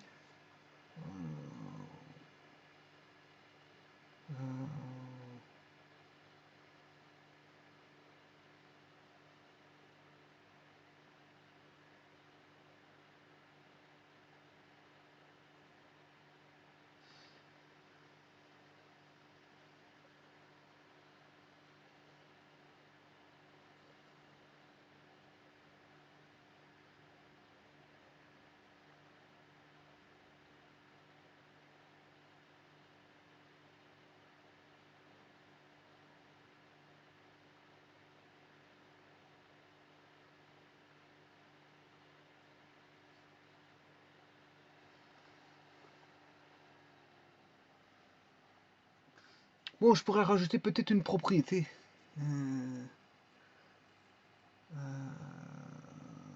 Oui, je pourrais rajouter une propriété, une 11e et une dernière.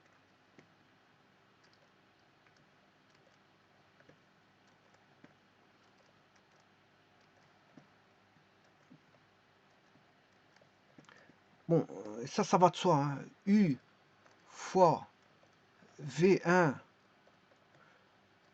plus V2. Bon, vous allez me dire, ouais, ça c'est la commutativité. Oui, on est d'accord.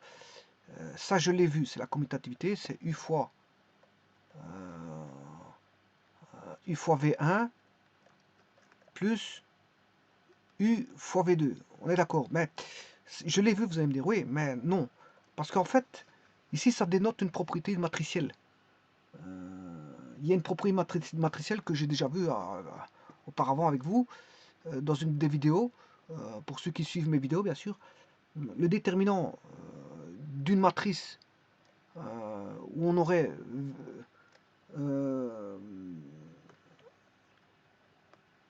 U fois V1. Ben, U fois V1, ben, je vais mettre IJK.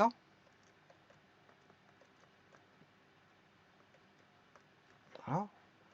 Plus le déterminant de U fois V2, IJK.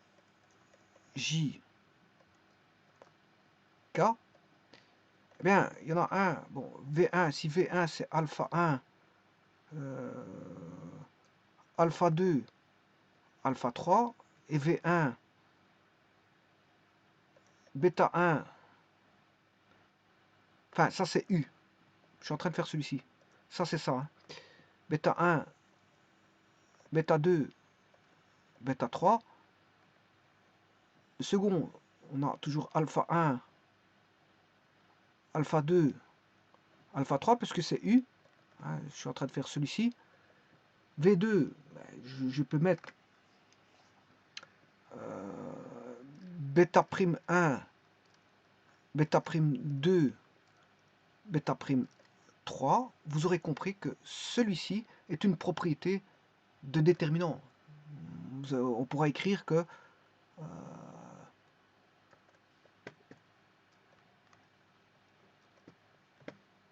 si vous connaissez les propriétés déterminants, vous devez pouvoir être capable de dire ce que va faire U fois V1 plus V2, puisque ça va être égal au déterminant de la matrice, donc toujours I, J, K, est égal à, alors U c'est alpha 1, alpha 2, alpha 3, Et V1 plus V2, c'est B1 plus bêta prime 1, bêta 2 plus bêta prime 2 et bêta 3 plus bêta prime 3. Donc, et ça, c'est la propriété des déterminants, hein, qui veut dire qu'on peut, le déterminant reste égal si on peut rajouter, si vous voulez, si une ligne ou une colonne, c'est-à-dire une rangée, est l'association d'une somme de lignes ou de colonnes. Donc ici j'ai pris en gros, ici j'ai pris la ligne 1 restait la ligne 1. J'ai fait la ligne 1, dans la ligne 1, ligne 2, ligne 3, plus L'1, L'2,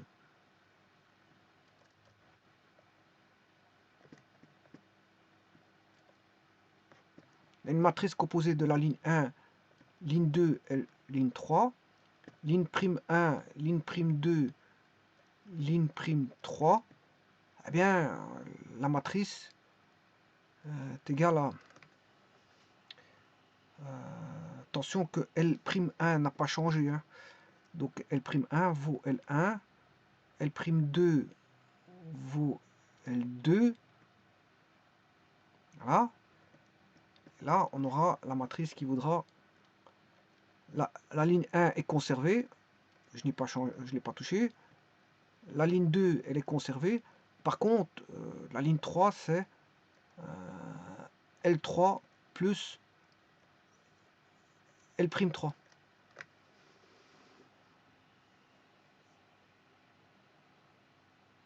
C'est une des propriétés déterminants. Hein. Bon, je veux dire, on peut... si on fait la somme de déterminants, si on fait la somme de deux matrices, on fait la somme de deux matrices, voilà, on fait la somme de deux matrices ici, la somme elle est là. Si je prends le déterminant de celui-ci plus le déterminant de celui-ci, ben, ça fera le déterminant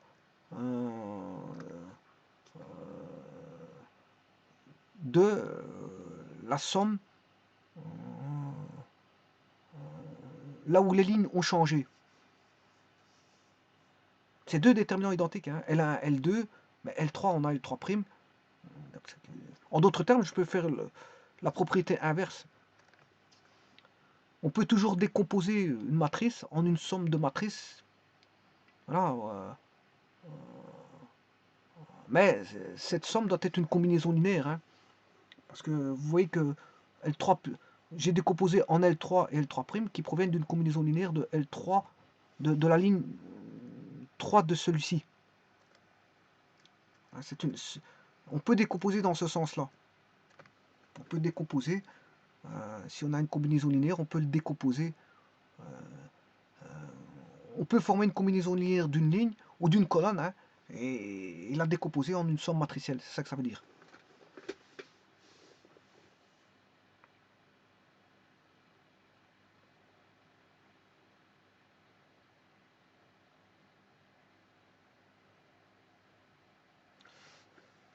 Je vous remercie.